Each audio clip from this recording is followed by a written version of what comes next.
การเดินทางสู่อวกาศคือความฝันของมนุษยชาติที่ต้องแลกมาด้วยความกล้าหาญและเทคโนโลยีอันซับซ้อนภารกิจที่วางแผนมาอย่างดีคือหลักประกันเดียวที่ผิดพลาดไม่ได้แต่จะเกิดอะไรขึ้นเมื่อแผนการนั้นพังทลายเมื่อภารกิจที่ควรจะใช้เวลาเพียง8วันกลับกลายเป็นการเดินทางที่ไม่มีกำหนดสิ้นสุดนี่คือเรื่องราวของนักบินอวกาศ2คนซูนิตาวิลเลียมส์และแบร์รี่วิลมอร์ที่ต้องเผชิญหน้ากับความจริงที่ไม่คาดฝันณความสูงหลายร้อยกิโลเมตรเหนือพื้นโลกนี่คือบทพิสูจน์ความแข็งแกร่งของจิตใจมนุษย์ที่น่าทึ่งที่สุดครั้งหนึ่งในประวัติศาสตร์การสำรวจอวกาศติดตามเรื่องราวของพวกเขาได้ในภารกิจที่ไม่คาดฝัน288 วันในอวกาศอันเวิ้งว้างงานวิจัยพบว่ากิงโกบิโลบาหรือใบแปะก๊วยช่วยให้เลือดไหลเวียนไปเลี้ยงสมองได้ดีขึ้นทำให้สมองได้รับออกซิเจนและสารอาหารเต็มที่เพื่อเพิ่มประสิทธิภาพการทำงานของสมองซึ่งเป็นสมุนไพรที่ใช้ดูแลสมองในญี่ปุ่นและจีนมาอย่างยาวนานClarity Japan Ginkgo biloba สารสกัดคุณภาพสูงจากญี่ปุ่นจึงเป็นตัวเลือกที่ดีในการดูแลสมองให้แข็งแรงทุกวันเริ่มดูแลสมองของคุณวันนี้ศึกษาข้อมูลเพิ่มเติมได้ที่ clarity.asia/abdulthaichannel หรือคลิกลิงก์ใต้คลิปได้เลยครับ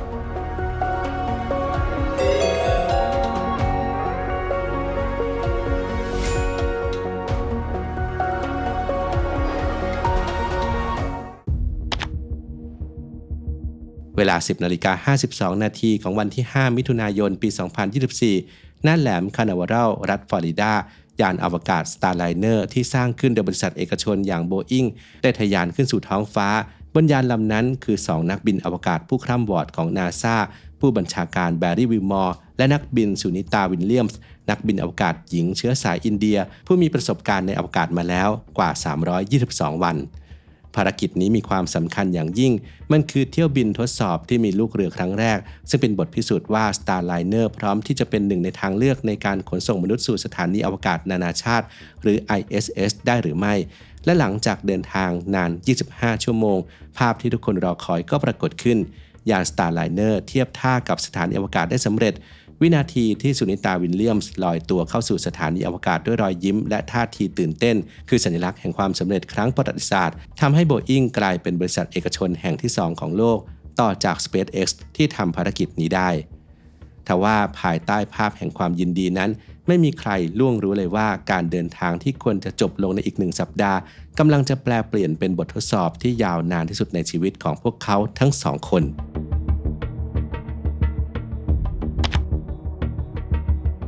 เดิมทีภารกิจนี้ถูกวางไว้ให้เป็นเพียงการเดินทางสั้นๆ10 วันแต่ความจริงสัญญาณอันตรายได้เริ่มปรากฏขึ้นตั้งแต่ก่อนที่ยานจะทะยานออกจากโลกทีมวิศวกรของ NASA และ Boeing ตรวจสอบพบการรั่วไหลของก๊าซฮีเลียมซึ่งเป็นก๊าซสำคัญที่ใช้ขับเคลื่อนระบบทรัสเตอร์หรือเครื่องยนต์ขนาดเล็กสำหรับควบคุมทิศทางของยานในตอนแรกพวกเขาประเมินว่าการรั่วไหลจากซีลที่ชำรุดนั้นอยู่ในระดับที่จัดการได้และไม่น่าจะส่งผลกระทบต่อภารกิจแต่เพียงไม่กี่ชั่วโมงหลังการปล่อยตัวปัญหาใหม่ก็เกิดขึ้นมีการตรวจพบฮีเลียมรั่วเพิ่มอีกถึง2 จุดและเมื่อยาน Starliner เดินทางไปถึงสถานีอวกาศนานาชาติก็พบการรั่วไหลเป็นจุดที่4สถานการณ์นี้ทำให้ทีมงานภาคพื้นดินตระหนักว่านี่ไม่ใช่แค่ข้อผิดพลาดเฉพาะจุดอีกต่อไปแต่มันอาจเป็นปัญหาเชิงระบบที่ใหญ่กว่านั้น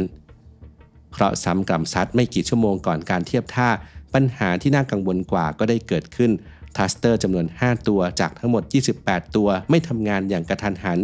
ในสภาวะคับขันนั้นผู้บัญชาการแบร์รี่วิลมอร์ต้องเข้าควบคุมยานด้วยตนเองประสานงานกับทีมวิศวกรบนโลกเพื่อรีเซ็ตระบบและสั่งจุดทรัสเตอร์อีกครั้งโชคดีที่4 ใน 5 ตัวกลับมาทำงานได้ทำให้การเทียบท่าสำเร็จลุล่วงไปได้แต่เหตุการณ์นี้ก็ได้ทิ้งคำถามสำคัญไว้เบื้องหลัง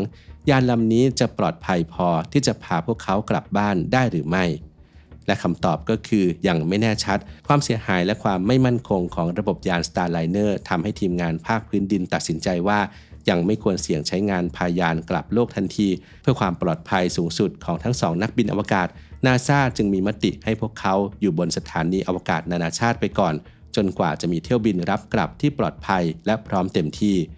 ด้วยเหตุนี้ภารกิจที่แต่เดิมควรจะจบในเวลาแค่10 วันกลับต้องขยายต่อไปอย่างไม่มีกำหนดนักบินอวกาศทั้ง2ต้องปรับตัวใช้ชีวิตบนสถานีร่วมกับลูกเรือขณะที่ภาคพื้นดินต้องใช้เวลาตรวจสอบสวนแก้ไขปัญหาและวางแผนจัดส่งยานลำใหม่เพื่อไปรับตัวทั้ง2 คนกลับโลกอย่างปลอดภัย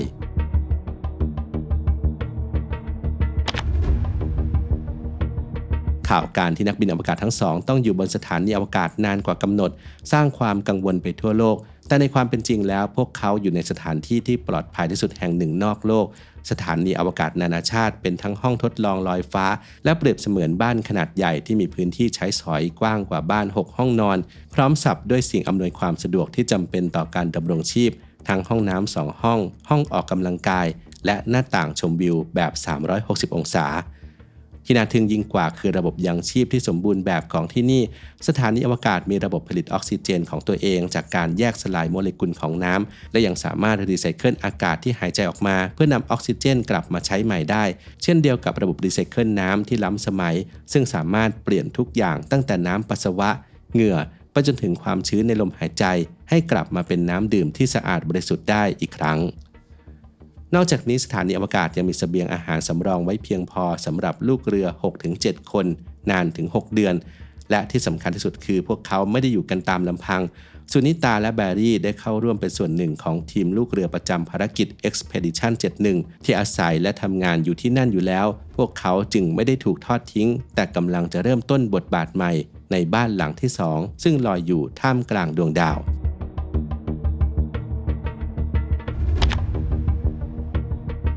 หลายคนอาจจินตนาการว่าการติดอยู่ในอวกาศคงเป็นเรื่องที่น่าเบื่อหน่ายแต่สำหรับนักบินอวกาศผู้มากประสบการณ์2คนนี้มันคือการเปลี่ยนบทบาทจากนักบินทดสอบไปสู่นักวิทยาศาสตร์เต็มตัว NASA ได้ประกาศให้ทั้ง2คนเป็นส่วนหนึ่งของทีมวิจัยประจำภารกิจ Expedition 71 และ 72 อย่างเป็นทางการพวกเขาจึงไม่ได้ใช้เวลาไปอย่างสูญเปล่าแม้แต่วินาทีเดียว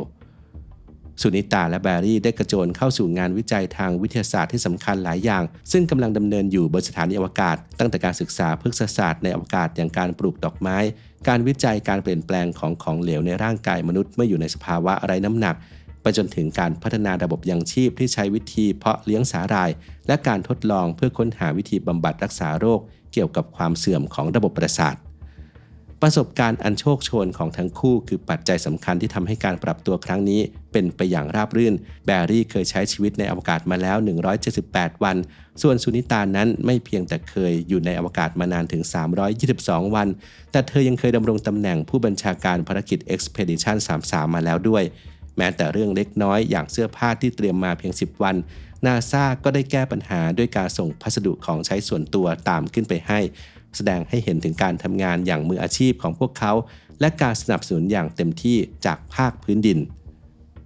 สำหรับใครที่สงสัยว่า NASA ส่งพัสดุตามไปด้วยวิธีการอย่างไรโดยปกติแล้ว NASA จะมีวิธีส่งทางยานขนส่งสัมภาระที่เดินทางไปยังสถานีอวกาศนานาชาติตามรอบปกติหรือที่นิยมเรียกกันว่า Cargo Resupply Mission ซึ่งมีทั้งหน้าที่นำเสบียงอุปกรณ์และของใช้ส่วนตัวไปให้ลูกเรือบนสถานีอวกาศการส่งของเหล่านี้มักจะดำเนินการผ่านยานขนส่งที่มีทั้งแบบอัตโนมัติและแบบไม่มีมนุษย์บังคับเช่นยาน Dragon ของ SpaceX หรือ Cygnus ของ Northrop Grumman เมื่อยานขนส่งดังกล่าวเดินทางถึง ISS พัสดุและของใช้ที่นักบินอวกาศต้องการก็จะถูกนำออกจากยานและส่งมอบถึงมือลูกเรือโดยตรงผ่านช่องเชื่อมระหว่างยานขนส่งกับสถานี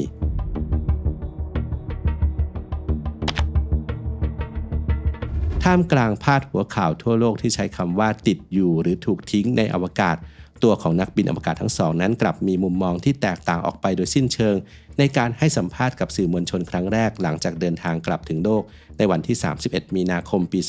2025พวกเขาได้ปฏิเสธคำจำกัดความเหล่านั้นอย่างชัดเจนคำพูดของสุนิตาวิลเลียมสะท้อนทัศนคติของพวกเขาได้ดีที่สุดเธอกล่าวว่าเราไม่เคยติดอยู่เราปรับตัวเพื่อทำสิ่งที่ดีที่สุดกับสถานการณ์ที่ไม่คาดคิดทั้งสองคนเน้นย้ำว่าพวกเขามองตัวเองเป็นส่วนหนึ่งของทีมงานบนสถานีอวกาศนานาชาติและมุ่งมั่นทำงานวิจัยทางวิทยาศาสตร์ที่สำคัญต่างๆร่วมกับลูกเรือคนอื่นๆนี่แสดงให้เห็นถึงความแข็งแกร่งของจิตใจที่ถูกฝึกฝนมาอย่างดีนี่คือหัวใจของความเป็นนักบินอวกาศคือความสามารถในการปรับตัวและแก้ไขปัญหาเฉพาะหน้าเพื่อให้ภารกิจโดยรวมยังคงดำเนินต่อไปได้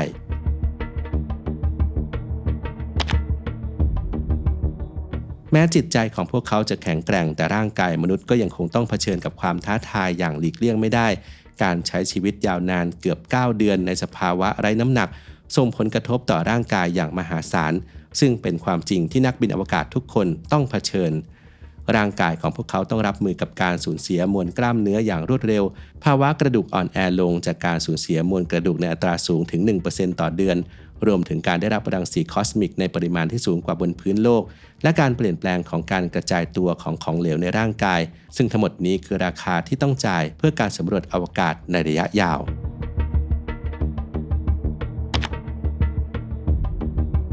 ท้ายที่สุดเมื่อเป็นที่แน่ชัดแล้วว่ายาน Starliner ไม่น่าจะปลอดภัยพอสำหรับการเดินทางกลับ NASA จึงได้ตัดสินใจครั้งสำคัญโดยยึดหลักความปลอดภัยของนักบินอวกาศเป็นอันดับแรกพวกเขาจะเดินทางกลับบ้านด้วยยานอวกาศลำอื่นซึ่งก็คือยาน Crew Dragon ของบริษัท SpaceX คู่แข่งของ Boeing นั่นเองแผนการกลับบ้านถูกวางขึ้นอย่างรัดกุมภารกิจ Crew 10 ได้นำนักบินอวกาศชุดใหม่ขึ้นไปยังสถานีอวกาศตั้งแต่วันที่ 14 มีนาคม ปี 2025 และหลังจากใช้เวลาหลายวันในการส่งมอบงานให้กับทีมใหม่ในที่สุดวันที่ 18 มีนาคม ปี 2025 ก็มาถึงซูนิตา วิลเลียมส์และแบร์รี่ วิลมอร์พร้อมกับลูกเรือครูนายอีก 2 คนได้เดินทางกลับสู่โลกด้วยยานครูดราก้อนและลงจอดอย่างปลอดภัยในมหาสมุทรแอตแลนติกเมื่อพวกเขากลับมาถึงโลกภารกิจยังไม่จบสิ้นทั้งซูนิตาและแบร์รี่ต้องอยู่ภายใต้การดูแลทางการแพทย์อย่างใกล้ชิดเป็นเวลาหลายสัปดาห์เพื่อฟื้นฟูร่างกายให้กลับมาคุ้นชินกับแรงโน้มถ่วงอีกครั้งภารกิจที่เริ่มต้นด้วยแผนการ10วันแต่จบลงด้วยการใช้เวลาถึง288วันการเดินทางที่ไม่คาดฝันของพวกเขาได้ปิดฉากลงอย่างสมบูรณ์ต้องบอกครับว่านี่ไม่ใช่ความล้มเหลวแต่เป็นบทพิสูจน์ถึงความยืดหยุ่นและมืออาชีพของนักบินอวกาศทั้งสองคนที่ทำหน้าที่ได้อย่างสมบูรณ์แบบแม้จะอยู่ท่ามกลางความมืดมิดของอวกาศอันไกลโพ้นก็ตาม